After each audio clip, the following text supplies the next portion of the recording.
અગ્નિ મહાપુરાણની કથાને આગળ વધારીએ. ભાગ 37મો. પછી સૈન્ય સાથે યુદ્ધ યાત્રા શરૂ કરવી, નવવ્યૂહની રચના કરી યુદ્ધ કરવું, શત્રુ સેનાની મોરચા બાંધી તોડી નાખવી, હાથીઓ મારફતે તોડફોડ કરી દેવી. રાજા ધર્મ ઉપર દ્રઢ રહે તો વિજય નિશ્ચિત છે. યુદ્ધમાં વિજય મેળવ્યા પછી પોતાના નગરના મહેલમાં પ્રવેશવું, તે પછી દેવોનું પૂજન કરવું, સૈનિકોના પરિવારનું પોષણ કરવું, પાછા ફરેલા ભાગતા સૈન્ય પર ઘા કરવો નહીં, દુષ્ટનું ધન વેચી દેવું. ત્યાર પછી આવે છે અધ્યાય 237મો, લક્ષ્મી સ્તોત્રનું ફળ. શ્રી પુષ્કર કહેવાને લાગ્યા કે પૂર્વકાલમાં ઇન્દ્રે રાજ્ય લક્ષ્મીની સ્થિરતા માટે જે પ્રકારે ભગવતી લક્ષ્મીની સ્તુતિ કરી હતી તેવી જ રીતે રાજા પણ પોતાના વિજય માટે તેનું સ્તવન કરે. એ પ્રસંગે ઇન્દ્ર બોલ્યા, જે સંપૂર્ણ લોકોની જનની છે, સમુદ્રમાંથી જેનો આવિર્ભાવ થયો છે, જેમના નેત્રો ખીલેલા કમળ સમાન શોભાયમાન છે તથા જે ભગવાન વિષ્ણુના વક્ષસ્થલમાં વિરાજમાન છે, તે લક્ષ્મી દેવીને હું પ્રણામ કરું છું.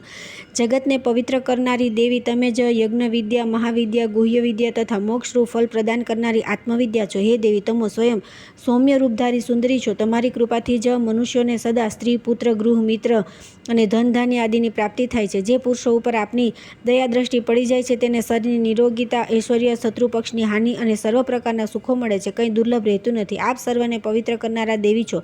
ભગવાન વિષ્ણુના વૃક્ષસ્થલમાં વાસ કરનારા લક્ષ્મી, મારા પુત્ર, પશુ તથા આભૂષણોનો પણ ત્યાગ ના ત્યાગો. તમારી કૃપા દ્રષ્ટિથી મનુષ્ય સંપૂર્ણ ઉત્તમ ગુણોયુક્ત બને છે. હે વિષ્ણુ પ્રિય, તમો જગતની માતા છો. મારી ઉપર પ્રસન્ન થાઓ અને મારી કદી ત્યાગ ના કરો. શ્રી પુષ્કર કહેવાને લાગ્યા કે ઇન્દ્રના આ પ્રમાણે સ્તવન કરવાથી ભગવતી લક્ષ્મીએ તેને રાજ્યની સ્થિરતા અને સંગ્રામમાં વિજય આદિનું અભિષ્ટ વરદાન આપ્યું. સાથે પોતાના સ્તોત્રનો પાઠ તથા શ્રવણ કરનારા પુરુષોને ભોગ તથા મોક્ષ મેળવવાને માટે વરદાન પ્રદાન કર્યા, જેથી મનુષ્ય સદા લક્ષ્મીજીના સ્તોત્રોનું પઠન અને શ્રવણ કરવું જોઈએ. ત્યાર પછી આવે છે અધ્યાય 238મો, શ્રી રામની રાજનીતિ. શ્રી અગ્નિદેવ કહેવાને લાગ્યા કે હે વશિષ્ઠ, હવે શ્રી રામચંદ્રજીના દ્વારા લક્ષ્મણને કહેવામાં આવેલ શ્રી રામની રાજનીતિનું વર્ણન કહું છું. શ્રી રામની વિજયદાયીની નીતિનું નિરૂપણ ધર્મ આદિને આગળ વધારનારું અને ખૂબ કલ્યાણકારી છે. શ્રી રામચંદ્રજી કહેવાને લાગ્યા કે સમગ્ર રાજનીતિ ધર્મ પ્રમાણે, હે લક્ષ્મણ, ન્યાયપૂર્વક ધાન્યનો 6ઠ્ઠો ભાગ લેવો વગેરે દ્વારા ધનનું ઉપાર્જન કરવું, મેળવેલ ધનની વ્યાપાર આદિથી વૃદ્ધિ કરી તેની સ્વજનો તથા પરજનોની રક્ષા કરવી તથા તેનું સત્પાત્રમાં નિયોજન કરવું, યજ્ઞ આદિ તથા પ્રજાપાલન કાર્યમાં લગાડવું, એવં ગુણવાન પુત્રને સોંપવું, એમ 4 પ્રકારના પવિત્ર વ્યવહારો રાજા માટે નિર્ધારિત કરેલ છે તે બતાવ્યા છે. રાજા બલ અને પરાક્રમથી સંપન્ન બનીને ભલીભાંતિ ઉદ્યોગશીલ થઈને સ્વમંડલ એવં પરમંડલની લક્ષ્મીની ચિંતન કરે છે. જયનું મૂળ છે. વિનય શાસ્ત્રમાં કહ્યું છે કે વિનય વિના કશું શોભે નહીં. વિનયની પ્રાપ્તિ શાસ્ત્રના નિશ્ચયથી થાય છે, તે સહુને વિદિત છે. ઇન્દ્ર જયનું નામ વિનય છે. જે તે વિનયથી યુક્ત હોય છે તે શાસ્ત્રોને પ્રાપ્ત કરે છે. જે શાસ્ત્રમાં નિષ્ઠા રાખે છે તેના હૃદયમાં શાસ્ત્રનું તત્વ સ્પષ્ટ રૂપે પ્રકાશિત બને છે. એમ થવાથી સ્વમંડલ અને પરમંડલની શ્રી પ્રસન્ન બનીને નિષ્કપટ રૂપથી પ્રાપ્ત બને છે. તેઓના માટે લક્ષ્મીજી પોતાના દ્વારા ખુલ્લા મૂકી દે છે. શાસ્ત્ર જ્ઞાન, 8 ગુણોથી યુક્ત બુદ્ધિ, ઉદ્વેગનો અભાવ, આલસનો અભાવ, સભામાં બોલવામાં કે કાર્યમાં ભય અથવા સંકોચ ન હોવો, જાણેલી સાંભળેલી વાતોને ભૂલવી નહીં, ઉત્સાહ, શૌર્ય આદિ ગુણો ધરાવવા, પ્રવચન શક્તિ, દ્રઢતા તથા આપત્તિકાળમાં દુઃખ સહન કરવાની ક્ષમતા, પ્રભાવશાળી વ્યક્તિત્વ, વિવિધ ઉપાયો દ્વારા પરીક્ષા લેવાથી સિદ્ધ બનેલી આચાર વિચારની શુદ્ધિ, મૈત્રી, જેમ કે બીજાને પોતાના પ્રતિ આકૃષ્ટ કરી લેવાનો ગુણ, ત્યાગ તેમજ યોગ્ય પાત્રને દાન કરવું, સત્ય અને પ્રતિજ્ઞાનું પાલન, કૃતજ્ઞતા રાખી ઉપકારને ભૂલવો નહીં, કુલીનતા જાળવવી, શીલ તેમજ સારો સ્વભાવ ધારણ કરવો, તેમજ દમ એટલે કે ઇન્દ્રિય નિગ્રહ તથા ક્લેશ સહન કરવાની ક્ષમતા પ્રાપ્ત કરવી, એ સર્વે અઢળક સંપત્તિ સમાન હેતુભૂત ગણો રાજામાં હોવા જ જોઈએ. વિસ્તૃત વિષયરૂપી વનમાં દોડતા દોડતા તથા નિરંકુશ હોવાના કારણે વિનાશકારી ઇન્દ્રિય રૂપથી હાથીને જ્ઞાનમય અંકુશથી વશમાં કરી લેવો. કામ, ક્રોધ, લોભ, હર્ષ, માન અને મદ એ સડવર કહેવાયેલા છે. રાજાએ સદા એ સર્વે દુર્ગુણોને ચધી દેવા. એ સર્વેનો ત્યાગ કરવાથી તે સુખી બને છે. રાજાએ વિનય ગુણથી સંપન્ન બની આત્મવિદ્યા એમ તર્કવિદ્યા, વેદત્રય, કૃષિ, વાણિજ્ય, પશુપાલન તથા દંડનીતિ એ 4 વિદ્યાઓનો તેના વિદ્વાનો તથા તે વિદ્યાઓના અનુસાર અનુષ્ઠાન કરનારા કર્મષ્ઠ પુરુષોની સાથે બેસી ચિંતન કરવું, જેથી લોકોમાં તેનો સમ્યક પ્રચાર અને પ્રસાર બંને થાય. આન્વીક્ષિકી થી આત્મજ્ઞાન એવં વસ્તુના યથાર્થ સ્વભાવનો બોધ થાય છે. ધર્મ અને અધર્મનું જ્ઞાન, વેદત્રય ઉપરથી આત્મજ્ઞાન એવું વસ્તુના યથાર્થ સ્વભાવનો બોધ થાય છે. અવલંબિત થાય છે. અર્થ અને અનર્થ, કૃષિ, વાણિજ્ય અને પશુપાલનના સમ્યક ઉપયોગ પર નિર્ભર છે તથા ન્યાય અને અન્યાય દંડ નીતિના સમુચિત પ્રયોગ અને અપ્રયોગ પર આધારિત છે. કોઈ પ્રાણીની હિંસા કરવી નહીં એ પ્રથમ આચાર જાણો. કોઈ પણ જીવને કષ્ટ આપવું નહીં તે પવિત્ર આચાર સમજવો. મધુર વચન બોલવું, સત્ય ભાષણ કરવું, બહાર અને અંદરથી પવિત્ર રહેવું, સદાચારનું પાલન કરવું, ગરીબોને દીન દુખિયા પ્રત્યે દયાભાવ રાખવો, ક્ષમા ધારણ કરવી અને નિંદા આદિને સહન કરી લેવું એ ચારે વર્ણો તથા આશ્રમોના સામાન્ય ધર્મ કહેવાય છે. રાજાએ પ્રજા પાસેથી પણ તેનું અનુકરણ કરાવવું અને હંમેશા સદાચારના પાલનમાં સંલગ્ન રહેવું. આ સર્વે સદાચાર જ સત્પુરુષોના આચાર છે. આ આચાર પ્રજા સંગ્રહનો ઉપાય છે જે લોકોમાં પ્રતિષ્ઠિત હોવાના કારણે શ્રેષ્ઠ તથા ભવિષ્યમાં પણ તે અભ્યરૂપ ફળ દેનારું હોવાના કારણે હિતકારી અને કલ્યાણમય છે. આ શરીર માનસિક ચિંતાઓ તથા રોગોથી દુર્બળ બનેલું છે. આજે અથવા તો કાલે તેનો વિનાશ નિશ્ચિત છે. એવી દશામાં તેના માટે કોણ રાજ્ય ધર્મથી વિપરીત આચરણ કરશે? રાજાએ કદી પોતાના વ્યક્તિગત સુખકોપ માટે દીન દુઃખી લોકોને કષ્ટ કે પીડા પહોંચાડવા નહીં, કેમ કે સતાવવામાં આવેલા એવા તે પીડિત દીન દુઃખીઓ ક્રોધ દ્વારા અત્યાચારી રાજાનો વિનાશ કરી મૂકે છે. આપણા પૂજનીય પુરુષને જેવી રીતે સાદર હાથ જોડી નમસ્કાર કરીએ છીએ એ જ રીતે કલ્યાણની ચાહના રાખનાર રાજાએ પોતાના દુષ્ટજનોને પણ વિવેકને સદાચારથી પોતાના વશમાં લઈ લેવા જોઈએ. સાધુ સજ્જનો સાથે તેમજ દુષ્ટ શત્રુઓ સાથે સર્વેની સમક્ષ એક સરખું પ્રિય વચન જ બોલવું જોઈએ. પ્રિય વચનોથી સૌને જીતી લેવા. જેમ કે પ્રિયવાદી દેવતા કહેવાય છે તો કટુવાદી પશુ કહેવાય છે. રાજા બહાર અને અંદરથી શુદ્ધ બનીને ઈશ્વર તથા પરલોક ઉપર વિશ્વાસ દ્વારા અંતઃકરણને પવિત્ર બનાવીને સદા દેવોનું પૂજન કરે, તેમજ ગુરુજનોનું પણ દેવોની સમાન જ સન્માન કરે. સુહૃદોને પોતાની તુલ્ય જાણી તેમનો સારી રીતનો સત્કાર કરે. તે પોતાના ઐશ્વર્યની રક્ષા માટે તથા વૃદ્ધિ માટે ગુરુજનોને પ્રતિદિન પ્રણામ દ્વારા પ્રસન્ન બનાવી લે. વયોવૃદ્ધ વિદ્યાવાન સત્પુરુષોનો આદર સત્કાર કરે. યજ્ઞાદિ પુણ્યકર્મ તથા ગંધ પુષ્પાદિ સમર્પણ દ્વારા દેવતાઓને પ્રસન્ન કરે. વિશ્વાસ દ્વારા મિત્રોના હૃદય જીતી લે. વિશેષ આદરથી બાંધવામાં પ્રિય બને. સ્ત્રીને પ્રેમથી, ભૃત્ય વર્ગને દાનથી સંતુષ્ટ કરે. એ સિવાયના અન્ય લોકોનો સારા કાર્ય કરીને પ્રેમ જીતી લેવો. રાજાએ પોતાના વર્ણ તથા આઠમને અનુરૂપ ધર્મનું નિરંતર પાલન કરતા રહેવું. સર્વલોક વ્યવહારમાં મીઠા વચનો બોલી દીન દુખિયાને મદદ કરી. સર્વે ઉપયોગી કાર્યો પ્રાણીને અંત સુધી કરતા રહેવું. ઘરે આવેલા મનુષ્યને પ્રેમથી સત્કારવો. લોકોના કટુ વચનો અને કઠોર વ્યવહારને પણ સહન કરી લઈ લોકોના ભલા માટેના કલ્યાણમય કાર્યો કરવા. પોતાની સમૃદ્ધિના અવસરે ફૂલાઈ નહીં જતા નિર્વિકાર બનીને રહેવું. દુઃખ કે હર્ષમાં સમતોલ રહેવું. બીજાની સંપત્તિની ઈર્ષા અદેખાઈ કરવી નહીં. સજ્જનો પ્રત્યે ચતુષ્ટતા રાખવી. તેમની હાર્દિક સંમતિના અનુસાર કાર્યો કરવા એ મહાત્માઓનો આચાર ધર્મ છે. ત્યાર પછી આવે છે અધ્યાય 239 રાજ્યનો કારોબાર. શ્રીરામ કહે છે કે હે લક્ષ્મણ, સ્વામી, અમાત્ય, રાષ્ટ્ર, દુર્ગ, કોષ, બલ અને સુહૃદ એ રાજ્યના પરસ્પર ઉપકાર કરનારા 7 અંગો કહેવાય છે. રાજ્યના અંગોમાં રાજા અને મંત્રી બાદ રાષ્ટ્ર પ્રધાન એવં અર્થના સાધન છે. અતઃ તેનું સદા પાલન કરવું જોઈએ. સુપ્રસિદ્ધ કુળમાં ઉત્પન્ન કૃતા રહિત ગુણવાન પુરુષોનો સંગ્રહ કરનારા તથા પવિત્ર હોય એવા લોકોના આત્મકલ્યાણની ઈચ્છા રાખનારો રાજા પોતાનો પરિવાર બનાવે. કુલીન, યુદ્ધ, શૌર્ય સંપન્ન, સર્વ વિદ્યાઓને જાણનારો સ્વામી ભક્ત તથા દંડ નીતિનો સમુચિત પ્રયોગ જાણનારો રાજાનો સચિવ હોવો જોઈએ. કુલીન, સુશીલ, શારીરિક બલથી સંપન્ન, ઉત્તમ વક્તા, સભામાં નિર્ભીક, શાસ્ત્રજ્ઞાનવાળો, સર્વસમર્થ, દક્ષ, દ્રઢ ભક્તિ પુરુષ એવં કર્મ સચિવ હોવો જોઈએ. સ્મૃતિ, વિતર્ક, દ્રઢતા, મંત્રગુપ્તિ એ મંત્રી સંપતના ગુણ કહેવાય છે. પુરોહિત ત્રણેય વેદો તથા દંડ નીતિના જ્ઞાનમાં કુશળ હોવો જોઈએ. તે હંમેશા અથર્વ વેદોક્ત વિધિથી રાજાના માટે શાંતિકર્મ એવં પુષ્ટિકર્મનું સંપાદન કરે. બુદ્ધિમાન રાજા તત્ત વિદ્યાના વિદ્વાનો દ્વારા તે અમાત્યોના શાસ્ત્રજ્ઞાન તથા શિલ્પકર્મ એ 2 ગુણોની પરીક્ષા કરે. એ પરોક્ષ યા આગામ પ્રમાણ દ્વારા પરીક્ષણ છે. ઉત્સાહ, પ્રભાવ, ક્લેશ, ક્ષમતા, ધૈર્ય, સ્વામી વિશે અનુરાગ, સ્થિરતા એ ગુણોની પરીક્ષા આપત્તિ કાળમાં કરે. રાજા પ્રત્યે દૃઢ ભક્તિ, મૈત્રી તથા આચારની શુદ્ધિ એ ગુણોને વ્યવહારમાં જાણે. રાજાએ સર્વે પ્રાણીને આજીવિકાનું પ્રદાન કરવું. જે પાપી રાજાને પ્રિય હોવા છતાં રાજ્યને હાનિ પહોંચાડે તે દંડનીય છે. સ્ત્રીઓ, પુત્રો તથા શત્રુઓ પર કદી વિશ્વાસ ન કરવો. ત્યાર પછી આવે છે અધ્યાય 240 મુખ્ય મંડળ.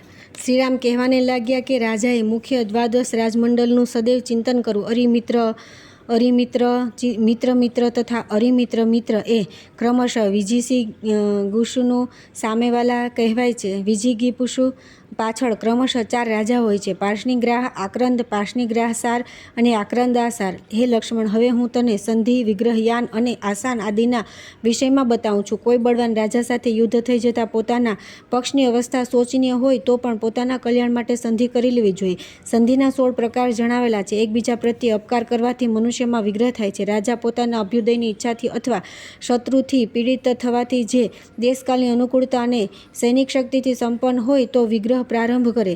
રાજ્ય, સ્ત્રી, જનપદ, સ્થાન વિશેષ, રાષ્ટ્રનો એક ભાગ, જ્ઞાનદાતા, ઉપાધ્યાય આદિ અને સેના એમાંથી કોઈનું પણ અપહરણ વિગ્રહનું કારણ છે. 5 પ્રકારના વેરથી વિગ્રહ ઉત્પન્ન થાય છે.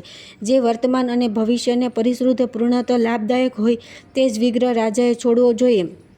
રાજા જ્યારે સારી રીતે સમજી લે કે પોતાની સેના હૃષ્ટપુષ્ટ અને શૌર્યથી શક્તિસંપન્ન છે અને શત્રુની સ્થિતિ એથી વિપરીત છે, ત્યારે તેની સાથે શત્રુના મિત્રો વિગ્રહનો આરંભ કરે. જ્યારે મિત્ર આક્રંદ અને આક્રંદાસાર એ ત્રણેયની રાજાની પ્રત્યે દ્રઢ ભક્તિ હોય તથા શત્રુના મિત્રો આદિ વિપરીત સ્થિતિમાં હોય, ત્યારે તેની જોડે ભક્તિભાવ ન હોય તો તેની જોડે વિગ્રહ કરવો કે 2 બળવાન શત્રુઓની વચ્ચે પડીને વાણી દ્વારા બંનેને આત્મસમર્પણ કરવું. હું અને મારું રાજ્ય બંનેના છે એ સંદેશ બંને પાસે મોકલી પોતે કિલ્લામાં છુપાઈને રહેવું. આ દ્વિધિભાવની નીતિ છે. જો કોઈ કદી બળવાન શત્રુનું આક્રમણ આવી પડે તો પોતાના સંકટના નિવારણ અર્થે તેણે કોઈ કુલીન, સત્યવાદી, સદાચારી શત્રુથી અધિક બલવાળા રાજાનું શરણ લેવું, તેના માટે કાર્ય કરવું ને તેના માટેનો આદરભાવ રાખવો, આ આશ્રય લેવાનો વ્યવહાર છે. ત્યાર પછી આવે છે અધ્યાય 241 મંત્ર વિકલ્પ. શ્રી રામ કહેવાને લાગ્યા કે હે લક્ષ્મણ, પ્રભાવ શક્તિ અને ઉત્સાહ શક્તિથી મંત્ર શક્તિ શ્રેષ્ઠ ગણાય છે. પ્રભાવ અને ઉત્સાહથી સંપન્ન શુક્રાચાર્ય અને દેવ પુરોહિતો બૃહસ્પતિએ મંત્ર બલથી જીતી લીધા હતા. જે વિશ્વસનીય હોવાની સાથે નીતિશાસ્ત્ર વિદ્વાન હોય તેની સાથે રાજા પોતાના કર્તવ્ય માટે મંત્રણા કરે. જે અશક્ય કાર્યનો આરંભ કરે તેને ક્લેશ ઉઠાવવા સિવાય ક્યુ ફળ પ્રાપ્ત થઈ શકે? મનની પ્રસન્નતા, શ્રદ્ધા, ક્ષમતા, ઉત્થાન, સંપત્તિ એ મંત્ર દ્વારા નિશ્ચિત કરી આરંભ કરવામાં આવનારા કર્મોની સિદ્ધિના લક્ષણો છે. મદિરાનો નશો, પ્રમાદ, કામ, સ્વપ્નનો પ્રલાપ, છુપાયેલા લોકો, પાશવર્તીનો, કામિનીઓનો, ઉપેક્ષિત પ્રાણીઓ એ સર્વે મંત્રના ભેદન કરવાના માટે કારણ બને છે. સભામાં નિર્ભયતાથી બોલનારા, સ્મરણશક્તિથી સંપન્ન, પ્રવચન કુશળ, શસ્ત્ર અને શાસ્ત્રમાં પ્રવીણ, આદેશ પહોંચાડનારા એ સર્વે દૂતોના પ્રકાર છે. જ્યારે દૂતની ચેષ્ટા વિકલ થઈ જાય તથા શત્રુ વ્યસનગ્રસ્ત હોય ત્યારે તેની ઉપર ચઢાઈ કરવી. મંત્રફળની પ્રાપ્તિ, કાર્યનું અનુષ્ઠાન, ભાવિ ઉન્નતિનું સંપાદન, ઉપજ, ખર્ચ, દંડનીતિ, શત્રુ નિવારણ, વ્યસનને ટાળવાના ઉપાય, રાજા તથા રાજ્યની રક્ષા એ સર્વે અમાત્યોના કર્મો છે. સુવર્ણ, ધાન્ય, વસ્ત્ર, વાહન તથા અન્યાય દ્રવ્યનો સંગ્રહ જનપદવાસીની પ્રજાના કર્મ છે. આપત્તિકાળમાં પ્રજાજનોનું રક્ષણ, કોષ તથા સેનાની રક્ષા, ગુપ્ત યા આકસ્મિક યુદ્ધ, સર્વે સંકટો કિલ્લાનો આશ્રય ગ્રહણ કરવાથી દૂર થાય છે. સામ, દામ, દંડ, ભેદ, ઉપેક્ષા, ઇન્દ્રજાલ અને માયા. શત્રુ માટે 7 ઉપાય છે: મેઘ, અંધકાર, વર્ષા, અગ્નિ, પર્વત, સૈનિકના ઘવાયેલા મૂળદાઓ રક્તથી ધારા કરતા દેખાડવા એ સર્વે ઇન્દ્રજાલ છે. શત્રુઓને ડરાવી દેવા માટે આ ઇન્દ્રજાલની કલ્પના કરવી જોઈએ. ત્યાર પછી આવે છે અધ્યાય 242 સેનાના 6 ભેદ. શ્રીરામ કહેવાને લાગ્યા, 6 પ્રકારની સેનાને કવચ આદિથી સન્નદ્ધ એવં વ્યૂહબદ્ધ કરીને ઇષ્ટ દેવતાઓની તથા સંગ્રામ સંબંધી દુર્ગાદિ દેવીઓની પૂજા ન કરીને પછી શત્રુઓ ઉપર ચઢાઈ કરવી જોઈએ. મોલ, ભૃત, શ્રેણી, સુહ્યદ, શત્રુ તથા અટવીક એ 6 પ્રકારના સૈન્ય હોય છે. એમાં પૂર્વ સેના શ્રેષ્ઠ કહેવાય છે. પૈદલ, ઘોડેસવાર, રથી અને હાથી સવારી એ સેનાના 4 અંગો છે. કિંતુ મંત્ર અને કોશ એ 2 અંગોની સાથે સેનાને 6 અંગો બને છે. નદી દુર્ગ, પર્વત દુર્ગ, વન દુર્ગ એની અંદર જ્યાં જ્યાં ભય પ્રાપ્ત હોય ત્યાં ત્યાં સેનાપતિ વ્યૂહબદ્ધ સૈન્ય સાથે જાય.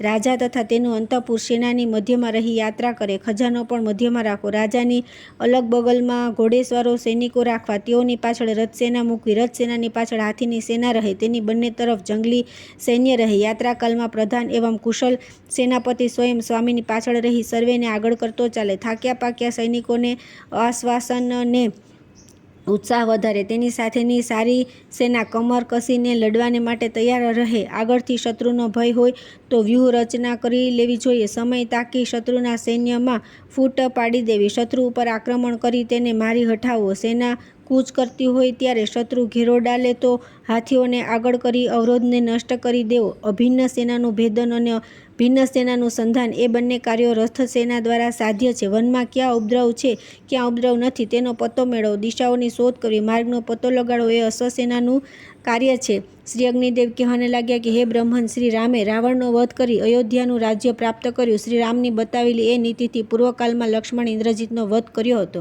ત્યાર પછી આવે છે અધ્યાય 243 પુરુષનું વર્ણન. શ્રી અગ્નિદેવ કહેવાને લાગ્યા કે હે વશિષ્ઠ, મેં શ્રી રામચંદ્રજીની રાજનીતિ આપ સૌને કહી સંભળાવી.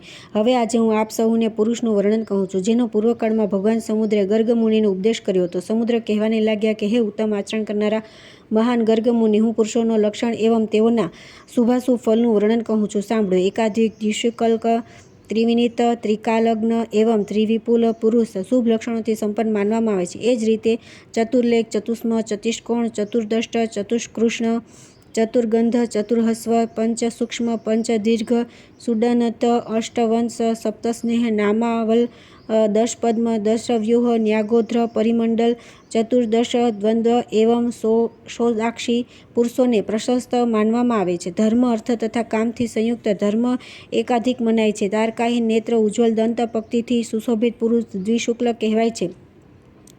જેનો સ્વર, નાભી એવં સત્વ ત્રણે ગંભીર હોય તે ત્રિગંભીર હોય છે. નિર્મત્સરતા, દયા, ક્ષમા, સદાચાર, શૌચ, સ્પૃહા, ઔદાર્ય, અનાયાસ તથા શૂરતા એ સદ્ગુણોથી વિભૂષિત પુરુષને ત્રિત્રિક માનવામાં આવે છે. જે મનુષ્યના વૃષણ, લિંગ એવં હાથોનો સમૂહ લાંબો હોય એવા ત્રિપ્રલંબ કહેવાય છે. જે પોતાના તેજ, યશ એવં કાંતિથી દેશ, જાતિ, વર્ગ એવં 10 દિશાઓમાં વ્યાપ્ત કરી લે છે તેને ત્રિક વ્યાપી કહે છે. જેમના ઉદરમાં 3 રેખાઓ પડતી હોય તેઓ ત્રિવલ્લીમાન કહેવાય છે. હવે ત્રિનિવિત પુરુષોના લક્ષણો સાંભળો. તેઓ દેવતાઓ, બ્રાહ્મણો તથા ગુરુજનો પ્રતિ ખૂબ વિનીત હોય છે. ધર્મ, અર્થ તથા કામના સમયના જ્ઞાતા ત્રિકાલગ્ન કહેવાય છે. જેમનું વક્ષસ્થળ, લલાટ એવં મુખ વિસ્તારયુક્ત હોય છે તેઓ ત્રિવિપુલ તથા જેનું હસ્તયુગલ એવં ચરણયુગલ, ધ્વજ, છત્રાદિથી ચિહ્નિત હોય છે એવા પુરુષો ચતુર્લેખ હોય છે. અંગુલી, હૃદય, પુષ્ટ એવં કટી એ 4 અંગો સમાન હોવાથી ચિહ્નિત હોય તેવા પુરુષો ચતુર્લેખ હોય છે. તેવા પુરુષને ચતુષ્મમ કહેવાય છે. જેમની ઊંચાઈ 6-9 અંગુલની હોય તે અતુષ્કિકુ પ્રમાણવાળા તેમજ જેમની સર્વે દ્રષ્ટિઓ ચંદ્રમાની સમાન ઉજ્જવલ હોય તે ચતુર્દ્રષ્ટા હોય છે. હવે હું તમને ચતુષ્કૃષ્ણ પુરુષના વિષયમાં કહું છું. તેઓના નયનતારક ભૂયુગલ, સમસ્ત્ર એવં કેશ સર્વે કૃષ્ણ સ્વરૂપ હોય છે. નાસિકા, મુખ એવં કુષ્મ યુગ્મમાં ઉત્તમ ગંધથી યુક્ત મનુષ્ય ચતુર્ગંધ કહેવાય છે. લિંગ, ગ્રીવા તથા જંઘા યુગલના હસ્વ હોવાથી પુરુષ ચતુહસ્વ બને છે. અંગુલી પર્વ, નખ, કેશ, દંત તથા ત્વચા સૂક્ષ્મ હોય તો તે પુરુષ પંચ સૂક્ષ્મ ગણાય છે. તેમજ હનુ, નેત્ર, લલાટ, નાસિકા એવં વક્ષસ્થળ વિશાલ હોવાના કારણે તે મનુષ્યને પંચદીર્ઘ માનવામાં આવે છે. વક્ષસ્થળ, કક્ષ, નખ, નાસિકા, મુખ એવં ગરદનની ઘંટી એ 6 અંગ ઉન્નત તેમજ ત્વચા, કેશ, દંત, રોમ, દ્રષ્ટિ, નખ એવં વાણી એ 7 સ્નિગ્ધ હોય તો તે શુભ માનવામાં આવેલ છે. જાનદય, ઉરુદય, પુષ્ટ, હસ્તદય એવં નાસિકાને મિલાવી કુલ 8 વંશ હોય છે. નેત્રદ્વય, નાસિકાદ્વય, કર્ણયુગલ, સિંધા, ગૃહા એવં મુખે એ સ્થાન નિર્મલ હોવાથી પુરુષ નવામલ બને છે. જીહવા, ઓષ્ઠ, તાલુ, નેત્ર, હાથ, પગ, નખ, શીર્ષનાગ્ર એવં મુખ એ 10 અંગો પદ્મની સમાન કાંતિથી યુક્ત હોવાથી તે પુરુષ પ્રશસ્ત બને છે. જ્યારે હાથ, પગ, મુખ, ગ્રીવા, કર્ણ, હૃદય, શિર, લલાટ, ઉદર એવં પૃષ્ઠ એ 10 બૃહદાર હોવાથી તે પુરુષ સન્માનિત બને છે. જે પુરુષની ઊંચાઈ બંને હાથો ફેલાવાથી બંને મધ્યની અંગુલીઓના મધ્યના અંતરની સમાન હોય તેનો ન્યોગ્ધ્ર પરિમંડલ કહેવાય છે. જેના ચરણ, ગુલ્ફ, નિતંબ, પાર્શ્વ, વૃષણ, કર્ણ, ઓષ્ઠ, જંઘા, હસ્ત, બાહુ અને નેત્ર એ અંગો યુગ્મ સમાન હોય તે પુરુષ ચતુર્દશ ધન્વા હોય છે. જે પોતાના બંને નેત્રોથી 14 વિદ્યાઓનું અવલોકન સારી રીતે કરી શકે છે તેને સાક્ષાલક્ષ કહે છે. દુર્ગંધયુક્ત, માંસહીન, વૃક્ષ એવં શિરાઓથી વ્યાપ્ત શરીર અશુભ માનવામાં આવેલ છે. તેનાથી વિપરીત ગુણોથી સંપન્ન એવં ઉત્ફુલ્લ નેત્રોથી સુશોભિત શરીર ખૂબ જ પ્રશંસાયુક્ત કહેવાય છે. ધન્ય પુરુષની વાણી મધુર અને ચાલ મતવાલા હોવાથી હાથી જેવા હોય છે. તેની અદ્ભુત છટા સર્વત્ર અનોખી હોય છે. પ્રતિરોમ કૂપથી એક રોમ નિર્ગત બને છે અને ત્યારે એવા પરમ પુરુષની વારંવાર ભયથી રક્ષા થાય છે. ત્યાર પછી આવે છે અધ્યાય 244 સ્ત્રીનું વર્ણન.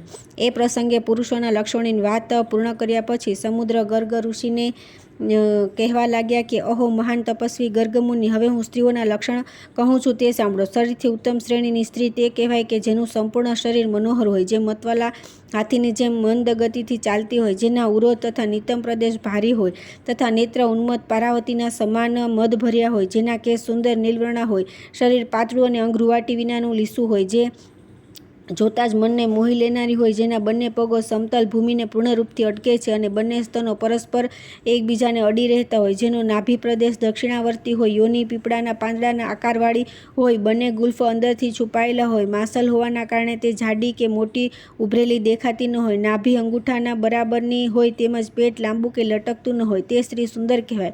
શરીર અનેક પ્રકારની રૂવાટીવાળી સ્ત્રીઓને રમણીઓને સારી માનવામાં આવેલ નથી. નક્ષત્રો, વૃક્ષો અને નદીઓના નામ ઉપરથી જેઓના નામ રાખવામાં આવ્યા હોય તે થા, જેઓને કલહ કંકાસ સદાના માટે પ્રિય હોય તે સ્ત્રીઓને પણ સારી હોતી નથી. જેઓ લોલુપ હોતી નથી, કટુ વચન બોલતી ન હોય, તે નારીઓ દેવતા વગેરેથી પૂજિત શુભ લક્ષણા કહેવાય છે. જેમના કપોલ મુદ્દક પુષ્પોની સમાન ગોરા હોય તે નારી શુભ છે. જેના શરીરની નસનાળીઓ દેખાતી હોય અને જેના અંગે અધિક રૂવાટી ઉગી પડી હોય તેવી સ્ત્રીને ખૂબ સારી સ્ત્રી ગણેલ નથી. જેમની કુટિલ ભવરો એકબીજા સાથે મળી ગઈ હોય તેવી નારીને પણ શ્રેષ્ઠ નારીમાં ગણવામાં આવતી નથી. જે સ્ત્રીનો પ્રાણ કેવળ પોતાના પતિમાં જ વ્યસ્ત હોય તથા જે પોતાના પતિને અનહદ પ્રિય હોય તે નારી સંપૂર્ણ લક્ષણોથી વિહીન હોય તો પણ તેને શુભ લક્ષણોથી સંપન્ન ગણવામાં આવેલ છે. જે સ્ત્રીના પગની કનિષ્ઠિકા આંગળી ધરતીનો સ્પર્શ ન કરે તે નારી મૃત્યુરૂપા કહેવાય છે.